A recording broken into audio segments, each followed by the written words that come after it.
Hello, and welcome to Antiques and Estate Auctioneers. I'm John Farkas, your auctioneer. This is the video preview of the February 25th, 2012 Automobilia auction. And with me today, I have Jack Uradovic. Welcome, Jack. Thank you, John. It's good to be here. I'm an automotive artist, member of the Automotive Fine Art Society. My background is car design, prototype work. I've been in the fine art automotive end of my career since about 1980. And I've had a chance to visit with you in years gone by at some of your other shows. And it's fun being back in Ohio. My wife was a Buckeye, so it's nice being back in Ohio. Wonderful. I've got something to start to tell people about, because we're going to be covering, from what I've seen here, from the turn of the century, meaning the 20th century into the 21st century as far as art goes. In fact, the 19th century in some instances. In front of me, I've got a picture of a Ferrari. It's a Car and Driver magazine poster from 1970-71. It's a very famous race driver named Mark Donohue. The car's owner was a fellow named Kirk White. This was the winningest Ferrari sports car of its time. I had the privilege of meeting Mr. White, who lives in Florida now, mentioned this poster and asking about his car, this Ferrari. When he found out that I had this poster, he let me know in no uncertain terms, take care of it. It's the rarest Car and Driver poster that they ever published because of Mark Donohue and the record of the car. That's fantastic. So, and I have some other material I'd like to share. Absolutely, that would be great. All of these items that you brought today are going to be in the auction. We're going back here, and here is a French piece from 1905. This is a hand-pulled stone lithograph. It's a limited edition of 100. This is number 2 of the 100, and it's by an artist named Singles, S-I-N-G-I-L-S. And it's a takeoff of a circus theme showing the Coupe de Gordon Bennett number 5. So I believe that race was in 1906. So there's this is over 100 years old. That's a tremendous piece, Jack. Sharing this is my artwork. This is what I do for a living now, and this is a piece of art done originally for the Cincinnati Concours in Cincinnati, Ohio, and the title of it is The Four Queens. Cincinnati's the Queen City. This is the railroad station from Cincinnati, the Art Deco structure, which is still there and can be seen off of Interstate I-75. And these are 2 of the trains that used to visit that station, and this Packard Darren was one of the cars that was in the car show that year. Very nice piece. What is this? This is a cartoon from Road and Track magazine. It was used in February of 1976 by Howard, the arts by Howard Showmaker. He still does cartoons, I believe, for them. And it was probably a reflection of the gas lines at that time. And it's a play on words, but it's an original cartoon from Road and Track magazine. That's excellent. Very rare find for sure. Let's see, what do we have here, Jack? Going back to my work, and this is a Concours poster that I was commissioned to do for the Hilton Head Island event in 2003. And it was well received there. Lobby cards is a good description. This kind of ties in a way with the Packard Darren that I showed you previously in the Cincinnati Concours. In 1940, the Packard Darren was a very exclusive car. Not every dealer was able to have one in his showroom. Consequently, Packard Motor Corporation issued sets of these models. There's 3 different ones. There's a sports sedan and the Victoria in these pictures we're showing you. And these were lobby cards or dealer showroom posters. Beautiful.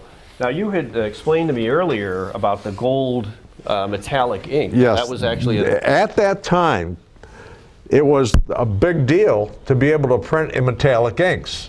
And so the Fortune magazines with these Packards were one of the first magazines to use metallic inks in advertising. How about that?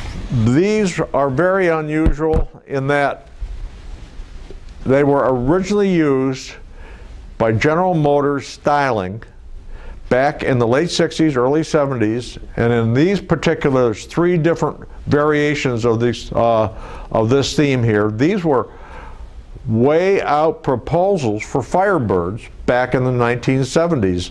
That showed how far ahead the stylists were thinking as far as different package designs and the body configurations. None of these were ever used in production, for production, but there are certain ideas and elements that you'll see in some of these. And these were used. GM Photographic would take the designer's artwork and blow them up into these 5 feet by about 2.5 foot mounted photographs and use them for inspiration in the styling studios at General Motors. Very unusual to be in the general public. The general public never really saw these before. Jack, explain to me a little bit about this piece that you have right here. Okay. Pontiac, this is Pontiac Motor Division from their world headquarters. I'll back up a little bit and show how my involvement is to this. This is my artwork here. This is where I started with Pontiac, with the Great American Race series that Pontiac sponsored. I did three posters for Pontiac in the 80s, and that led to more work from them, which brings us to this piece behind us. And this was 1989. Pontiac was the pace car for the Indy 500 and the Daytona 500. First time ever a manufacturer had that honor. I did the promotional posters for them. They liked it so much that they took one of the artwork and blew it up, and this was at Pontiac World Headquarters for the duration of the race season.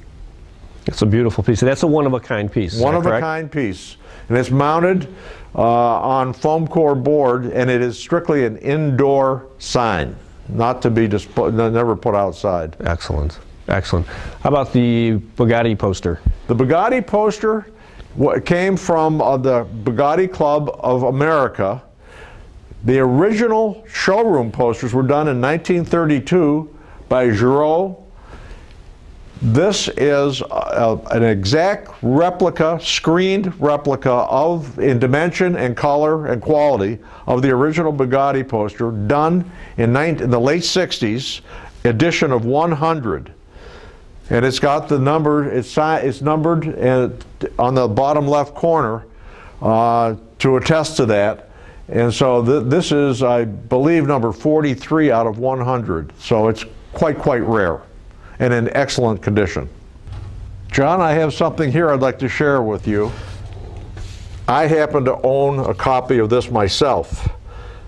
This is titled The Endless Quest for Speed. It's a portfolio of Gordon Crosby artwork from the 1900s, early 1900s, and any serious collector of automotive art who has the opportunity to bid on something like this should make a little note that the material in here is not commonly found anymore, but they're reprints out of the Auto Car magazine from the 20s and the 30s, edited by a writer named S.C.H. Davis, who actually raced some of these old cars.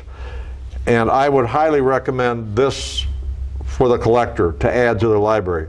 It does not come up that often to purchase. That's wonderful. And it will be available in the auction. Yes, that's a good piece. Very good. We found something of interest, I think, going from the older material to more contemporary. And yet it does, one thing about automotive art, it is historically related. Everything that you see today, even if it's just a serious painting or a poster, has an historical value. And it only grows over the year, but what I like about it, you can enjoy it while it becomes more historical. This is a Chevrolet pace car poster from 1990. Chevrolet was everywhere in motorsports. Dale Earnhardt was king of the hill, so to speak, and they were, Chevy was pace car, seemed like almost every 3 or 4 years, going back to the original one in 1948. What was fun about this, in conjunction with this, is the famous Days of Thunder, which was a very, very popular movie of that era.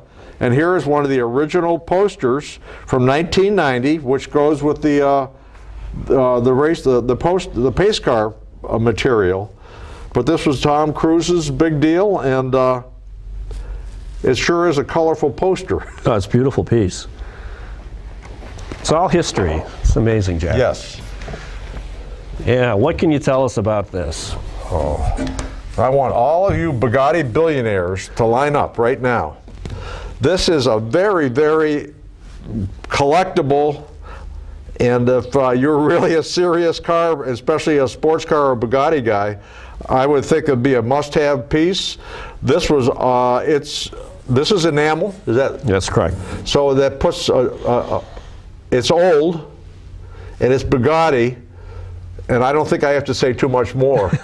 The sign speaks for itself. This is obviously one of those I have to have items. Well, we've never found another one like this, Jack, so this is truly a You'd have to talk piece. to the guy that stole this one, and I think he's probably been dead for 4 generations. Could very well be. Could very well be. Well, excellent. Well, I would like to thank everyone for watching our preview video today. And I'd like to remind you that if you have any part of your collection that you're interested in taking to auction, if you would give us a call, we would like to talk to you about it. We can maybe help you design the best method of sale in order to sell your collection. I'd again like to thank Jack Uradovic. Thank you, Jack. Thank you, it was nice John. seeing you again. Great seeing you, sir. We'll talk to you soon.